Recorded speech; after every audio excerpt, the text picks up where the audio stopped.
예, 안녕하십니까. 예, 주식과 선물 사이 왕초보 탈출기를 처음으로 진행하게 된 매해눈 전문가입니다. 사실 이 주제를 가지고 뭘 앞으로 꾸려가야 되나, 녹화를 얼마나 기간적으로 끌고 갈지 모르겠지만, 좀 고민을 많이 했었습니다. 이전에 가장 먼저 좀 시작을 했던 그 전문가들의 수다라는 코너는 이제 종목들, 좀 이전의 경험들, 이전에 주식을 해왔거나 파생 상품들을 투자를 해왔던 경험들을 가지고 그냥 조금 소소하게 좀 즐기는 그런 그 자리였다고 한다면, 그리고 나서 했던 종목 어디 같은 경우는 그 투자자분들의 포트폴리오를 받아서 그 안에 종목들을 진단하는 그런 자리다 보니까 이전에 했던 전문가들의 수다에 비해서는 상당히 조금 다소 딱딱하게 느끼는 그런 면이 있었습니다. 그래서 컨셉을 어느 쪽으로 짜가야 되나 굉장히 고민을 많이 했었어요. 아직도 완벽하게 이렇게 전체적인 레퍼토리를 쫙 구성해놓고 그렇게 임하는 건 아닌데, 좀 색다른 면, 이제까지 좀 여러분들이 접할 수 없었던 거를 해보자라는 좀 취지로 매번 주제를 이렇게 딱딱하게 미리 정해놓고 들어가기보다는 있었던 이슈들을 가지고 좀 진행을 하는데, 그러나 이제 전반적으로 자본시장에 깔린 여러 가지 이론들이나 회계적인 이론들, 그리고 재무구조 관련된 재무 처리, 그러니까 재무 처리라기보다 재무관리 쪽의 접근들, 그런 것들을 좀 다뤄보고자 좀 생각을 해왔습니다. 그래서 우리가 일단 자본시장에 발 담그고 있는 이상, 그러니까 왜 자본시장으로부터 시작을 해야 되고, 그래서 처음부터 뭘 해야 되는지, 그렇게 좀 여러분들이 이때까지 접하지 못했던 내용들을 다루려고 생각합니다. 그래서 내용이 얼마나 갈지 모르겠어요. 1년이 갈 수도 있고, 제 생각엔 사실 소재가 무궁무진한 이 자리긴 해요. 편하게 좀 접근을 하려고 하기 때문에, 일례로 만약에 삼성 관련된 지주사나 홀딩스 이런 것들이 주제가 된다면 그런 것도 해보고, 그리고 각종 지표들 같은 경우는 하나하나 그래프로 찾아본다든지 지수와의 연관성이나 그런 찾아보고, 그리고 환율, 금리 이런 것들로 같이 한번 연관 지어서 또 살펴볼 수가 있겠죠. 그리고 주식을 한다면 어떤 종목을 골라야 하는지, 그리고 호가창 어떻게 보는지, 차트 분석은 어떻게 하는지, 이런 좀 실전적인 것도 당연히 해볼 생각이고요. 그리고 주식과 관련된 각종 또 이슈들이 많겠죠. 좀 접근을 해본다면 유상감자, 무상감자, 또 감자, 증자 이런 내용들이 있을 텐데, 이런 것들은 철저하게 회계적으로 접근할 겁니다. 그렇기 때문에 조금 난이도가 좀 있을 수도 있고, 전공을 하지 않았다면 좀 어려울 수도 있어요. 근데 어떻게 할 거다? 최대한 쉽게, 최대한 천천히 접근할 생각입니다. 그리고 관련된 나머지 이제 파생 상품들, 선물 옵션이죠. 선물과 옵션과 관련된 방대한 양, 그것들과 관련된 전체적으로 앞으로의 지수의 방향들을 어떻게 해석하는지 수급과 묶어서, 아마 여러분들이 그냥 일반적으로 주식을 하는 방에서, 선물을 하는 방에서도 마찬가지입니다. 일반적인 정규 방송에 어떤 참여를 하고 있는 방에서도 잘 들을 수 없는, 물론 이제 저야 방송에서 방에선 많이 떠들긴 하는데, 이런 것들을 간헐적으로 이렇게 해왔다면 이번 기회를 통해서 하루에 어느 정도의 분량을 확보해서 좀 일정 시간을 쭉 꾸준히 한번 집중적으로 탐구하는 시간을 가질 텐데, 편하게 하려고 그래요. 이렇게 무게감이나 종목 어디가처럼 좀 딱딱하게 하는 게 아니라 좀 편하게, 오늘은 제가 좀 서 있는데 다음부터는 좀 편하게 앉아서 할 거고, 그래서 최대한 쉽고 최대한 천천히 그렇게 접근을 할 생각입니다. 그래서 여기까지 일단 첫 번째 어떤 제가 가져갈 모토를 살펴보았는데, 앞으로 좀 이따 살펴보기를 할 기본적인 내용들이 많지만, 주제는 여러분들이 주셔도 되고 제가 선정을 해도 되지만, 각가지 주제 관련된 자본시장에 있었던 모든 이슈들은 상관이 없으니까 게시판이나 방송국 전화를 통해서 알려주신다면 최대한 준비를 해가지고 한번 꾸려나가는 시간을 가져보도록 하겠습니다. 그러면 잠시 후에 뵙겠습니다.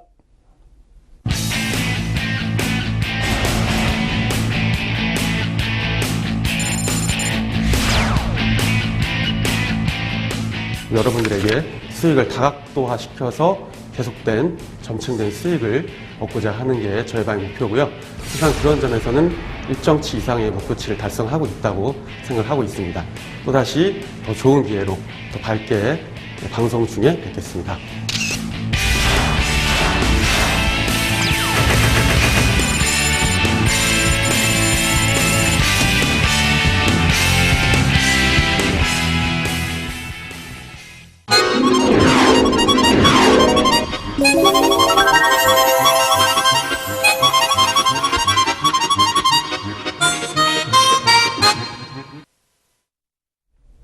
예, 그래서 준비를 한 게 뭐냐면, 첫 번째로 우리가 접근해야 될 문제가 주식이냐, 예, 선물이냐, 아니면 뭐 관련된 여타의 다른 파생 상품이냐, 이렇게 생각을 해봤을 때, 종목을 선정하는 것, 그리고 선물에서 매매법을 가르치는 거는 언제든지 할 수 있고, 그렇게 교육을 하는 사람들이 많습니다. 그렇기 때문에, 그렇게 좀, 일단 첫 번째부터 구체적으로 들어가서 한다기보다는 우리가 왜 자본시장에서 이 분야를 택하고 그러고 있는지, 그리고 이 자본시장의 흐름이 어떻게 계략적으로 굴러가는지를 좀 먼저 살피는 게 좋지 않나 싶어서 준비를 해봤어요.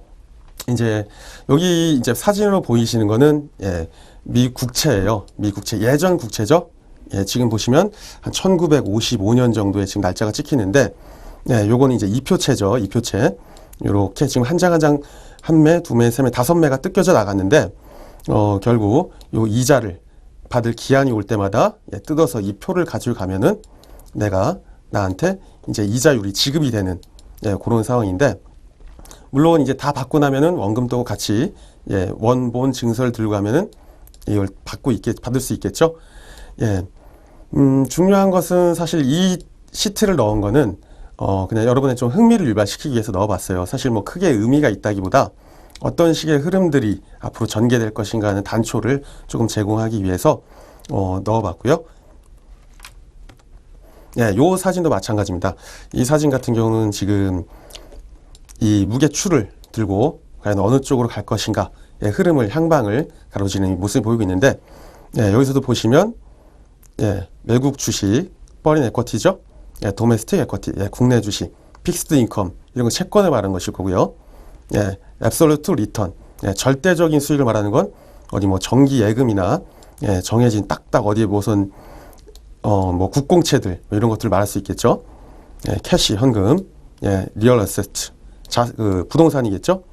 프라이빗 에쿼티, 이건 사모펀드 같은 그런 기업들, 사기업들 관련한, 이렇게 해서 결국은 이 어셋 얼로케이션, 자산 분배가 어떻게 되냐, 그러면 이 자산 분배에 대한 이론적인 측면에서 과연 어떤 싸움이 시장 전반에서 일어날 수 있는지 그걸 한번 살펴보도록 하겠습니다.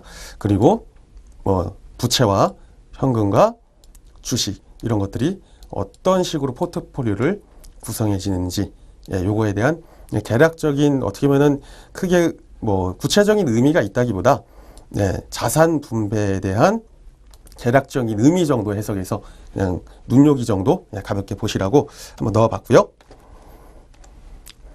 자, 일단 전 세계 시작은 기본적으로 안전자산이냐, 이제 위험자산이냐는 그에 대한 싸움이겠죠. 이후에 지금 다음번 뭐 슬라이드나 다다음번 슬라이드에서 안전자산은 그럼 무엇이고, 위험자산은 무엇이고, 그래서 결국 위험자산과 안전자산을 택하는 데 있어서 나의 기준은 무엇이며, 내가 그래서 왜 주식을 택하고 있는지, 어떻게 보면 그래요. 자, 저번 주 전문가들 수다 같은 경우에서 김효주 앵커가 이제 저한테 질문을 했습니다. 그래서 제가 왜 주식을 택해서, 어떻게 보면 재테크의 개념, 뭐 전업이면 전업의 개념으로 주식을 왜 택해서 하고 있는지, 제가 대답을 이렇게 했어요.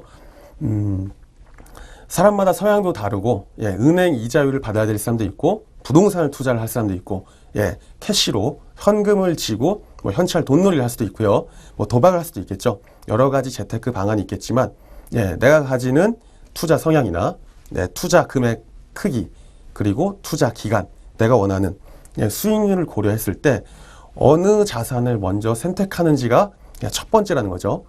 그게 안전자산 쪽이냐, 위험자산 쪽이냐, 그 가장 크게 봐서는 그 둘의 싸움이라고 볼 수 있겠습니다. 물론 이제 여러 가지 이후에 살펴볼 안전자산과 위험자산들이 많은데, 사실 금 같은 경우는 조금 특수한 경우예요. 금을 이제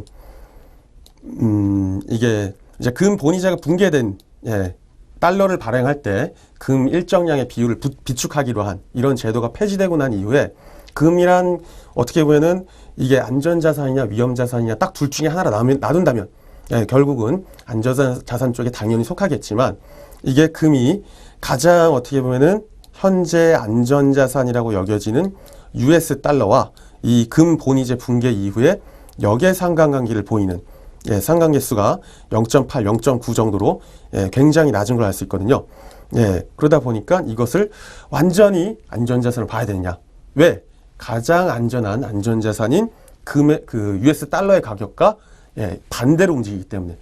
그러면 금 자체가 그렇다고 해서 뭐 인플레이션을 보호하는 수단이 되냐? 예, 그것도 아닙니다. 결국 금이라는 거는 이 통화의 가치랑 절대적인 예, 아주 밀접한 관계를 가지기 때문에 금 자체는 사실 어느 쪽으로 귀속을 시키기가 어려워요. 금 같은 경우는. 그러니까 한마디로 안전자산도 있고 그리고 위험자산도 있지만 이 금처럼 조금 성질이 특수해가지고 어느 한쪽에 마냥 귀속을 시키는 게 좀 의미가 없는 이런 자산도 존재하긴 합니다. 하지만 결정적으로 싸움은 뭐라고요? 안전자산과 위험자산의 싸움이다. 자, 그러면 다음 슬라이드 보자면 자, 예, 계속 말씀드린 게 뭐 위험자산과 안전자산의 싸움인데 자, 한번 볼게요. 표를 보자면 평균적인 국제적인 이자율이 한 0.5%예요. 그럼 한번 볼게요. 자, 이게 5% 라인인 거죠? 예. 여기가 이제 이쪽은 리스크니까 이쪽은 마진입니다. 네, 수익률 쪽 5%예요. 가장 이제 우리가 유동성이 높은 현금과 현금 등가물 이런 캐시들은 당연히 이제 이자율 개념 측면에서 굉장히 낮게 여기 포진하고 있죠. 요점. 예. 하지만 가장 높은 수치에서 뭐가 수익률도 높지만 리스크도 굉장히 높은 이런 S&P 같은 지수, 우리가 투자하는 각종 지수들 같은 경우는 대표적으로 S&P나 이제 유로 같은 게 어떻게 보면은 위험 자산의 이 쌍두마차인데 S&P 같은 경우는 예, 가장 높은 순위 하지만 리스크도 그만큼 큰 모습. 그리고 예, 이머징 마켓의 어떤 큰 그룹들, 예, 이머징 마켓의 대표 주자들이나 대표 국가들, 예, 대표 국가들의 채권 그런 아니면 굉장히 신용도가 충분한 회사채들 예, 이런 것들 말하는 거겠죠. 그리고 이후에 이렇게 그 비철금속 관련한 이런 것들 이제 실물 자산이 어느 정도 가치를 받쳐주기 때문에 현금이나 채권에 비해서는 높지만 이 위험자산, 대표적인 위험자산에 비해선 수익률이 좀 낮은 모습을 확인할 수 있습니다. 근데 여기서 보이는 거는 우리가 아까 첫 장면에서 봤던 그 이표채 뜯어난 거 보이셨죠? 이표채, 아까 미국 국채. 예, 10년 만기 US 트레저리 본드죠. 예, 10년 만기 US 국채. 이러다 보니까 결국은 이 트레이드 오프라는 건 뭐죠? 리스크랑 리턴의 트레이드 오프라는 건 예, 위험과 수익의 트레이드 오프라는 건 내가 어떤 것을 얻을 때 내어줘야 하는 기회비용. 한마디로 상관관계에서 나타날 수 있는 기회비용의 이 라인들. 라인이란 건 결국 요 라인인 거죠. 어떤 라인? 수익과 예, 지금 리스크와 수익을 X축과 Y축으로 했을 때 나타나는 우상의 곡선이 결국 뭐다? 리스크와 리턴의 트레이드 오프 관계다. 이 말은 결국 예, 하이 리턴, 하이 리스크란 말이죠. 예, 뭐 그냥 표로 간단하게 확인해 볼 수 있는 뭐 누구나 아는 거지만 예, 기본적인 거라 한 번씩 좀 짚고 가는 게 나을 거다 싶어서 한번 넣어봤어요.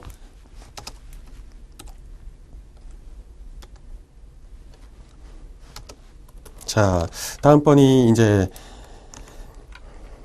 이 리스크와 리턴의 관계를 조금 더 좀 세분화해서 표를 해봤습니다. 요 표 사실 찾느라고 굉장히 어려웠어요.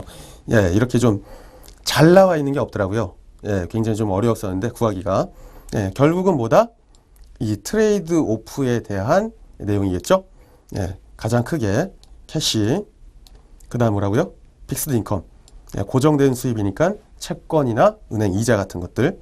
그리고 에쿼티즈는 예, 당연히 주식이나 주식과 관련된 각종 파생 상품들을 말하는 거겠죠. 자, 한 가지 보겠습니다. 아, 캐시와 캐시 이퀴밸런트. 아, 현금과 현금 등가물은 어떻다? 가장 낮은 리스크지만 예, 가장 낮은 리턴이니까 수익이겠죠. 그만큼 수익이 낮다. 예, 그게 어떻게 된다고요? Considered to be of the least risky. 가장 수익이 낮다. 하지만 가장 더 안전하다. 이렇게 볼 수 있겠죠.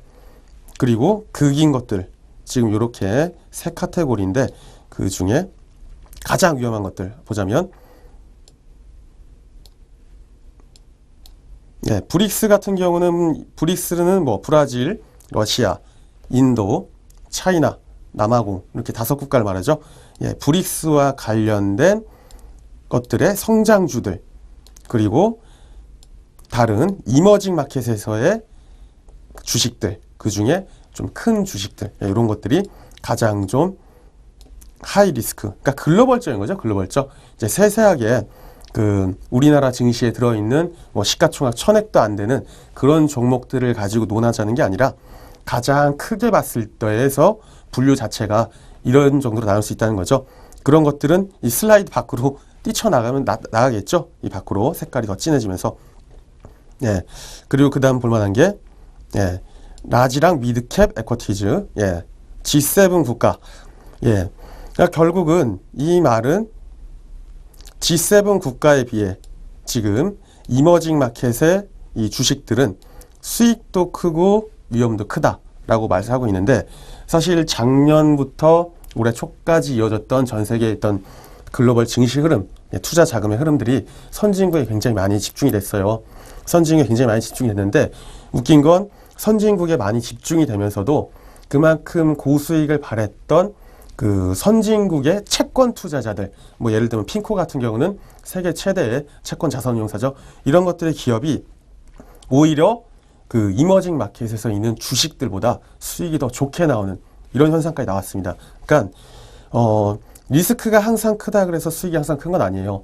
어느 정도 그냥 이런 정관계를 보인다는 거지 당연히 글로벌적인 어떤 흐름 아니면 뭐 전쟁이나 특수한 이벤트들로 관련해 가지고 이 상황 자체는 여기서 얻어지는 리스크 그러니까 일단 깔려있는 리스크는 어느 정도 맞지만 얻어지는 리턴 수익 자체는 이 정해진 확정된 수익이지 않기 때문에 결국 그 말은 그만큼 리스크가 크다라는 거겠죠. 자, 그래서 가치 성장주와 가치주 관련된 이 종목들, 주식 종목들이 그 다음 한 4번째로 위험한 카테고리에 잡혔네요. 나머지 것들은 이제 중장기 요것들은 이제 딱 봐도 픽스드 인컴이니까 은행 이자와 채권들을 말하면 알 수 있겠죠.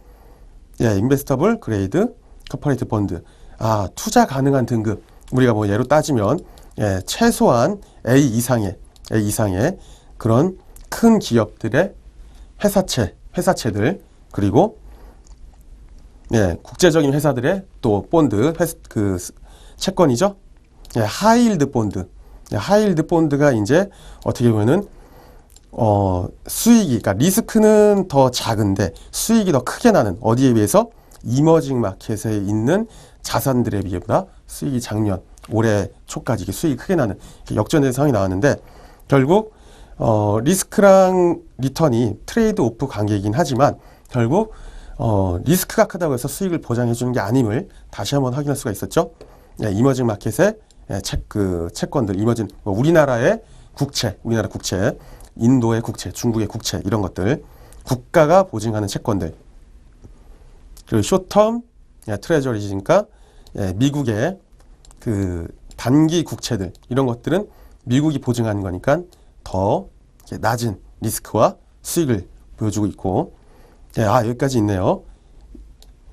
가장 우량한 회사들, 여기서는 투자 가능한 투자 적격 등급의 회사였다면, 지금은 가장 우량한, 가장 안전하다고 느껴지는 회사의 수익이 물론 이렇게 더 상대적으로 낮음을 좀 알 수 있습니다.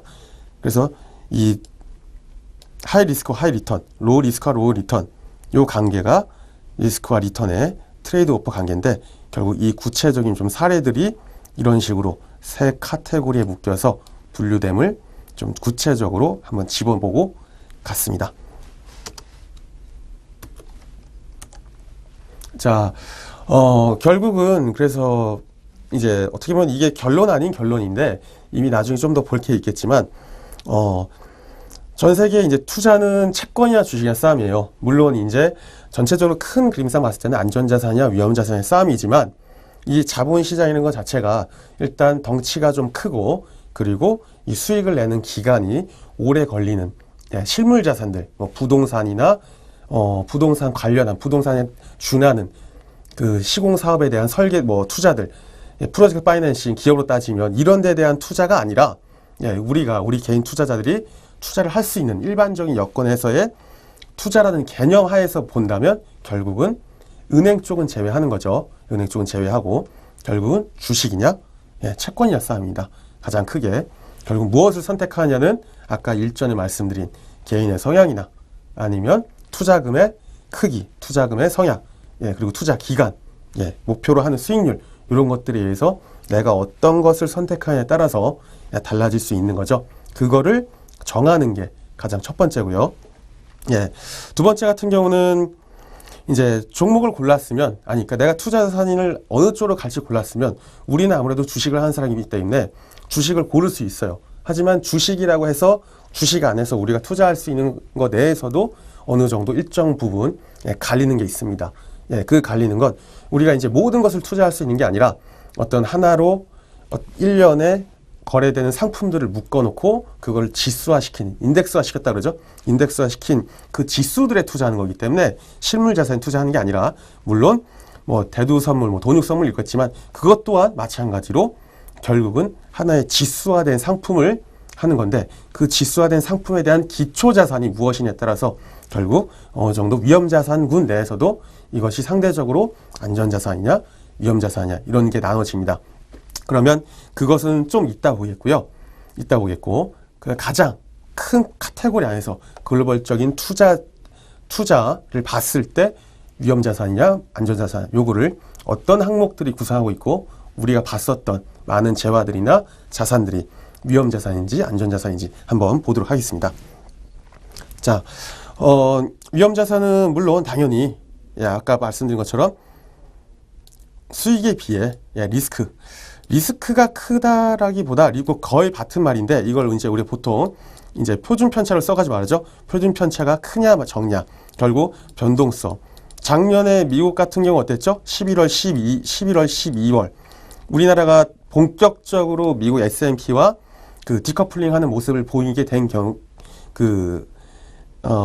계기가 결국은 미국에서 이 양적 완화에 대한 축소 부분을 결국 이 타진을 하면서 시장에 대한 불확실성을 없애다 보니까 그 이후부터 미국의 주가가 흔들림의 변동성 폭을 크게 가지지 않으면서 쭉 이렇게 올라가는 모습을 보였습니다. 결국 그 말은 뭐냐면 변동성이란 건 결국 이제 리스크인데 이 리스크라는 건 결국 뭐다? 불확실성이에요. 불확실성. 그래서 주식 투자하는 사람, 파생 상품을 하는 사람 다르죠. 파생 상품을 하는 사람들 중에 특히나 옵션을 건드리는 사람들은 이제 변동성이 좀 크길 바라고 선물 옵션도 선물 같은 경우도 좀 마찬가지인데 이 위험 자산에서 변동성이 크다는 건 결국 그만큼 불확실성이 높다. 앞에서 한번 더 보자면 분명히 리스크가 큰 만큼 수익도 더 커야 되는데 작년에 있었던 선진국 시장이 오히려 더 주식이 더 좋거나 오히려 그 핀코 같은 데서 운영하는 그런 채권의 수익이 더 높아지는 이렇다는 건 변동성 문제죠. 변동성. 불확실성이 가끔 존재한다. 여기 있네요. 표준 편차로. 안전자산은 당연히 낮은 리스크에 의해서 수익률은 낮은. 하지만 하이힐드 채권에 이렇게 투자했던 많은 국제적인 투자자들이 높은 수익률을 낸 거는 사실 어떻게 보면 조금 의외라고 할 수 있어요. 더군다나 이제 이런 그 채권들에 투자했던 성격들 자체가 어떤 패시브 자금이 아니라 이 한머니적인 성격이 많이 좀 떴었는데 작년 같은 경우는 오히려 그 한머니적인 단기적으로 치고 들어서 빠진 게 아니라 큰 자금이 들어가서 밑에부터 가격이 누릴 때마다 사고 이러면서 하방 경직성을 가져오면서 가격을 쫙 끌어올리는 이런 패시브 자금들이 들어왔었던 게 채권에 대한 투자에서도 이런 모습이 나타나면서 오히려 그 상대적으로 하이힐드 이제 고수익 이런 채권들이 수익이 좀 컸었는데 굉장히 좀 의외라고 할 수 있죠. 앞으로 어느 정도 패턴이나 그런 이때까지 수익률이 유지될지는 사실 뭐 그거는 모르지만 굉장히 좀 의외라고 할 수 있겠습니다. 자, 그래서 대표적으로 이제 안전자산군부터 살펴볼게요. 안전자산군부터. 안전자산으로 살펴볼 건데, 일단은 가장 큰 게 그거예요. 달러 인덱스인데, 물론 이제 기축통화죠. 기축통화인데, 그리고 달러 인덱스라는 거는 상대적으로 이제 6개의 국가들, 유로나, 스웨덴, 그리고, 영국이 아니라, 영국 파운드 마찬가지죠. 파운드, 스위스 프랑, 나머지 것들 6개들을 이렇게 합쳐가지고, 그거에 대한 전체 비중을 이 달러에 대한 상대적 가치로 나타냈던 게 이 달러 인덱스예요. 그래서 달러 인덱스가 세다, 강세다 이런 말은 달러 가치가 다른 그 유로 쪽 통화들에 비해서 강세다 이렇게 볼 수 있겠습니다. 그리고 일본 엔화도 물론 그 안전자산, 또 스위스 프랑도 마찬가지고요. 그리고 이렇게 아까 봤던 채권들 각종 특히 이제 국가에서 하는 채권들이 있죠. 특히나 이제 단순히 아무 나라가 아니라 이 G7 관련된 좀 큰 국가들이 찍어내는 이 채권들. 우리나라 채권은 어떻게 보면 안전자산이긴 한데 이머징 마켓에 있는 채권이라 확실하게 안전자산이라고 딱 할 수는 없어요. 그나마 상대적으로 안전자산에 속하지만 이렇게 딱 전 세계 글로벌 시장을 봤을 때는 안전자산이라고 부르기는 조금 애매한 포지션에 있는 게 사실입니다. 물론 우리나라에서 봤을 때는 당연히 안전자산이죠. 자, 그리고 이제 위험자산군에서 봤을 때는 달러 인덱스를 이제 구성하는 가장 큰 6가지 통화 중에 이 비중이 가장 큰 게 유로화예요. 좀 이따 보시면 알겠지만 우리가 이제 낮장이 끝나면 오후장에서 유로화 요걸 매매를 하는데, 유로화 매매를 할 때 아무것도 볼 게 없습니다. 참조할 게 없어요. 수급이 나와 있는 것도 아니고 투자자가 어떻게 나오는지도 몰라요. 금액 자체가 엄청나게 큰 시장이기 때문에 이걸 파악을 할 수가 없습니다. 근데 딱 하나가 있어요. 바로 달러 인덱스가 이 정반대로 움직인다는 거죠. 그래서 유로화 하면은 우리가 봤을 때는 유로가 뭉친 요런 많은 국가들 중에 국가들이 뭉쳐서 이제 유로를 찍어내죠. 그래서 어떻게 보면은 안전자산이냐 아니냐 하는데, 유로화는 대표적인 위험자산군입니다. 대표적인 위험자산. 파운드와 레아라. 한마디로 이런 걸 이제 국지적인 통화, 로컬 통화를 하는데, 이런 것들은 우리나라 원화도 당연히 마찬가지고요. 자, 우리가 매매하는 보통의 한 99%, 거의 100%를 할 수 있어요. 거의 100%의 이 지수들이 있죠. 지수와 지수 관련된 선물들, 옵션들, 이런 것들은 거의 S&P, 미국의 주식시장의 대표격인 S&P도 위험자산입니다. 위험자산. 당연히 코스피 마찬가지고요. 일본 니케이 어디나 마찬가지예요. 다. 홍콩 항생, 중국 다 마찬가지입니다. 그리고 상품과 관련된 원유, 구리, 비철금속. 이 중에 금은 아까 좀 애매하다 말씀드렸죠. 금은 좀 굉장히 애매해요. 그래서 금 같은 경우는 이게 주제가 자유로운 시간인 만큼 나중에 금은 한번 좀 더 생각을 해봐야 돼요. 금이 물론 이제 양적 완화가 축소되는 걸 결정했던 작년 11월, 12월 이후부터 어떻게 보면은 이전에 앞서서 말씀드린 달러와 역의 상관관계를 보이는 모습이 다시 역전이 되면서 상관관계가 양으로 돌아서는 그런 모습이 나오고 있는데, 그렇기 때문에 금은 사실 여기서 한꺼번에 말씀드리긴 좀 힘들어요. 그래서 인플레이션과 그런 거 관련해서 금이 과연 그 지수가 이렇게 급락하고 시장이 급락할 때 이게 내가 해칭을 했을 때 대응 수준이 되는 건지, 아니면 심하게 인플레이션이 심하게 올라가고 했을 때 과연 금의 이 본질 가치가 유지돼 가지고 내가 이걸 투자를 해야 되는지는 한번 제가 따로 한번 잡아보려고 생각 중입니다. 그래서 금은 좀 두고, 대부분 나머지 이머징 마켓, 거의 우리가 듣는 모든 증권 시장, 외국도 마찬가지고요. 채권 시장이 아니라 그것들은 전부 다 이머징 마켓의 자산들이죠. 이런 것들은 위험 자산군이다 라고 볼 수 있겠습니다. 그래서 결론을 말하자면, 결론은 내가 어디다 투자하느냐를 먼저 정하는 게 첫 번째겠죠. 먼저 정하는 게 첫 번째고, 내가 이 위험 자산군 내에서 만약에 주식을 택했다. 물론 이제 우리나라에 상장된 주식, 그냥 우리나라가 한 보통 우리가 알고 있는 삼성전자, 네이버 이런 관련된 이런 주식을 택할 수도 있겠지만, 뭐 우리나라에 상장된 해외 기업을 택할 수도 있겠고, 아니라면 원유를, 크루드 오일이죠. 크루드 오일이나 뭐 하이그레이드 커퍼 이런 것들, 뭐 캐나다 달러, 오스트리안 달러 이런 것들도 매매를 할 수 있겠고요. 결국 크게 본다면 우리가 자본시장 내에서 투자를 하고 있는 데에서 그 중에 크게 본다면 결국은 주식을 택하느냐, 채권을 택하느냐, 이 싸움이란 거죠. 주식을 택하느냐, 채권을 택하느냐, 요 싸움이란 겁니다.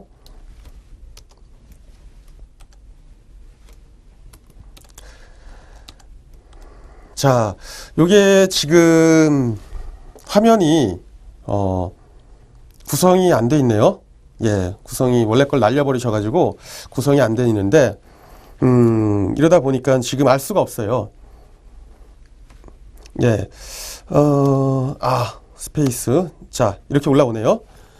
자, 자, 보자면, 물론 우리가 이제 위험자산을 택했어요. 이제, 왜? 지수를 택하기로 했으니까. 지수라는 건 결국 뭐죠? 투자하는 대상군을 인덱스화 시켜서 수치화로 나타낸 거죠. 이런 인덱스화된 지수에 투자를 하는데, 결국 내가 어떤 것을 선택을 하느냐는 거는 본인의 성향에 따라 다른다고 할 수 있겠죠. 근데 그 중에서 그래서 나타날 수 있는 것들, 아까 처음에 봤었을 때 말씀드린 이제 가장 어떻게 보면은 기존이 되는, 기축이 되는 이런 US 달러 인덱스라고 표현됐지만 실제로는 다른 통화, 여타 통화에 대한 이 상대적 강세나 약세를 나타내는 지수화된 US 달러 인덱스, 이런 것들은 당연히 안전자산이라고 말씀드렸죠. 안전자산. 그럼 다른 것도 한번 볼까요? 달러 인덱스는 그렇다. 그러면 파란색으로 다른 데 표시된 이런 미국채 선물.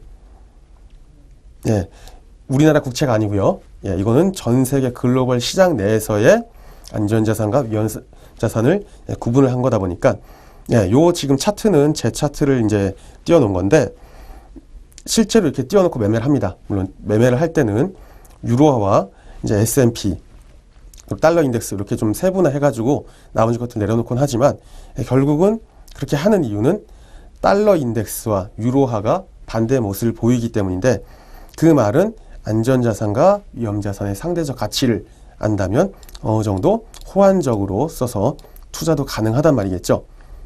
그러나 다른 여타, 원유선물, 구리선물 이런 위험자산들, 원자재들은 뭐 특별한 움직임을 다른 안전자산과 크게 나타나지 않아요. 그래서 이런 것들은 흐름은 전반적으로 이런 안전자산들, 국채선물이나 이런 통화, 스위스 프랑도 있겠고요.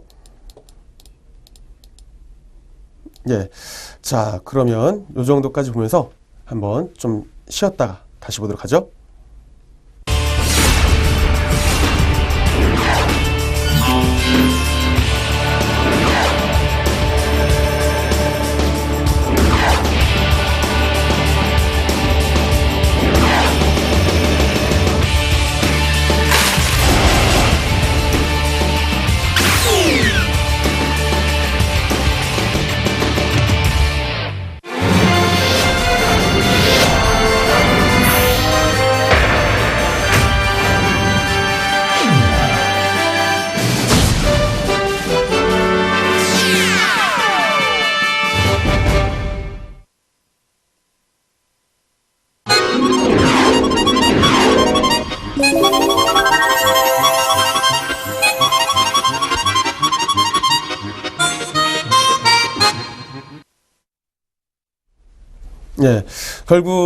결국은 이 위험자산이냐 안전자산을 뭘 택하느냐 요 싸움이란 거죠.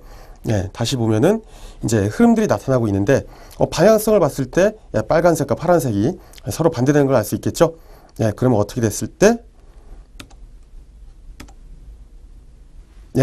결국은 위험자산들이 강세를 보이면 안전자산들이 이 선호 흐름이 약해지는, 결국 위험자산과 안전자산의 이 배팅 강세 흐름이 어느 쪽으로 나오냐는 게 결국은 일중 하루에 이 전투라는 거죠. 그렇기 때문에 우리는 매일 아침 와서 장 시작하기 전에 그 전날 이제 있었던 S&P나 미 국채 흐름들 이런 것들을 물론 조금 디커플링 하고 있어가지고 의미 자체를 완벽하게 해석을 하는 게 아니라 과연 그 폭락이 과했나, 예, 급등이 나왔나, 급락이 나왔나 이런 걸 보면서 전반적인 그 베팅 선호 흐름이 안전자산 쪽으로 흐르는지 위험자산 쪽으로 흐르는지 그거를 좀 살펴보고 있는 게 이러한 의미 때문에 그렇습니다. 서로 반대적인 포지션을 취하기 때문에.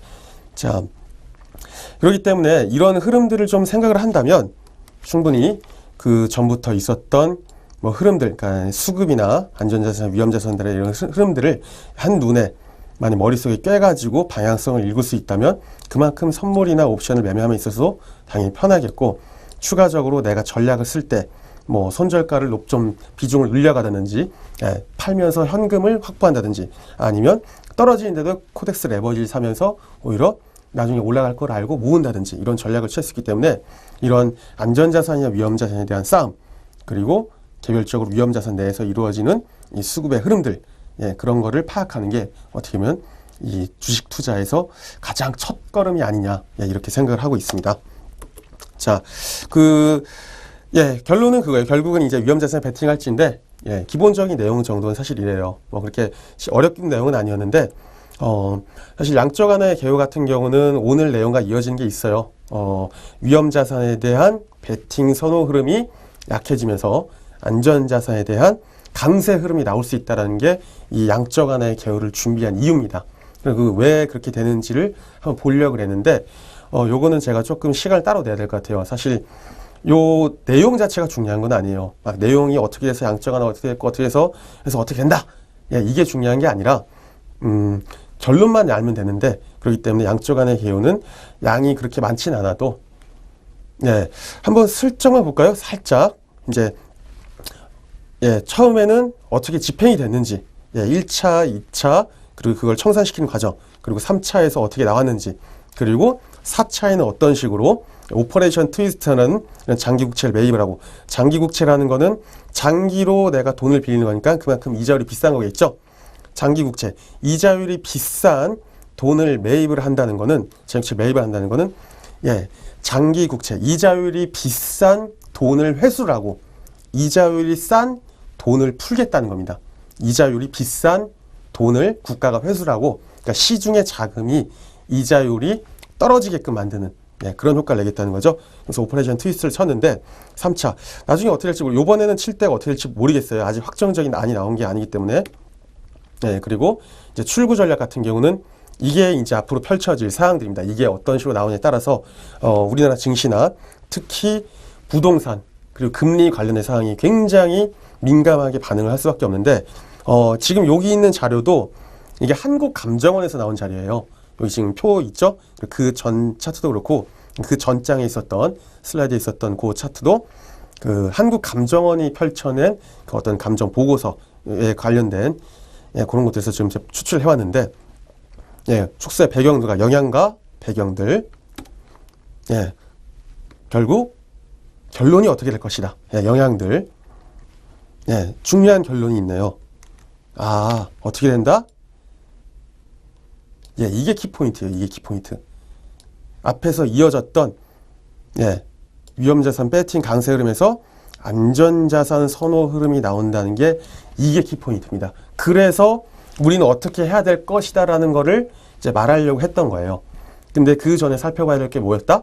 그러면 안전자산이 뭐였고 위험자산이 뭐였기 때문에, 그러면 앞으로 내가 가지고 있는 위험자산이 있다면, 내가 가지고 있는 안전자산이 있다면 그걸 어떤 쪽으로 끌고 가야 될 것인가. 언제? 양적 완화가 12월 말 쪽으로 축소가 되면서 완전히 마무리 짓고 그때부터 다시 돈을 회수하기 시작할 때, 그럴 때 어떤 식으로 접근을 해야 되겠느냐를 양적 완화를 준비한 게 아니에요. 그 이후에 결론적인 흐름 이후에 가져가야 할 대응 방법을 알아보려고 이걸 준비를 한 겁니다. 어렵지는 않죠? 좀 쉽게 가려고 생각을 하는데, 그리고 그래서 이제 지금 진행되고 있는 과정은 그래요. 지금 진행되고 있는 과정 자체가 뭐 100억 달러를 축소는 했지만 실제로 의미 자체를 100억 달러 자체를 줄인다는 어떤 상징적인 의미지, 이거 자체가 지금부터 막 어떤 시장에 대해서 어떤 조르기, 쪼기를 해가지고 이 경기 확장 국면에 대한 시그널을 강력하게 좀 일부라도 주겠다는 그런 게 아니죠. 그냥 저금리 기조를 유지하는데 명목상 좀 스몰 테이퍼링을 실시해서 시장 참여자들의 불확실성, 어떤 시장 참여자들이요? 위험 자산에 투자하고 있는 투자자들의 좀 불확실성을 해소하는 쪽으로 가고 있는 게 포인트입니다. 요거는 앞서 말씀드렸던 이 한국감정원 자료 중에 이제 좀 따왔어요. 사실 뭐 글자가 보이지는 않을 수 있는데, 이거 알 수 있는데, 결국은 이제 금리 상승이나 이런 것들에 의해서 금리 상승에 의해서 파산 위험 증가? 아니죠. 이거 아닙니다. 더 좋을 수도 있어요. 기업들은. 가계의 부채 부담 가중. 이런 게 이게 지금 키포인트죠. 가계의 부채 부담 가중이 되면서 지금 어떻게 보면은 이전에도 한번 제가 언급을 했는데 이 뉴트럴이라고 그러죠. 뉴트럴.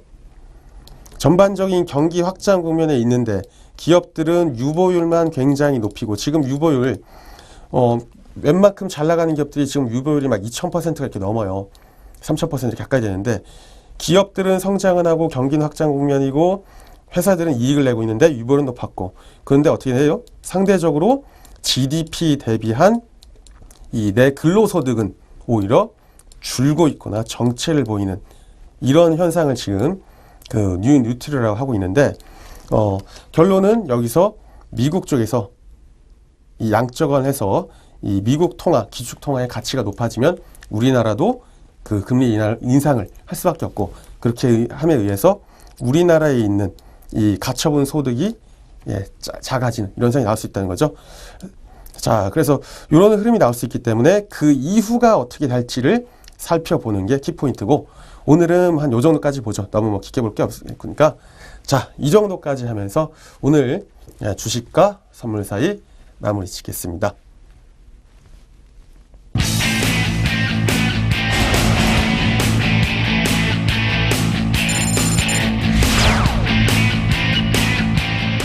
여러분들에게 수익을 다각도화시켜서 계속된 점층된 수익을 얻고자 하는 게 저의 목표고요. 항상 그런 점에서는 일정치 이상의 목표치를 달성하고 있다고 생각을 하고 있습니다. 또다시 더 좋은 기회로 더 밝게 방송 중에 뵙겠습니다.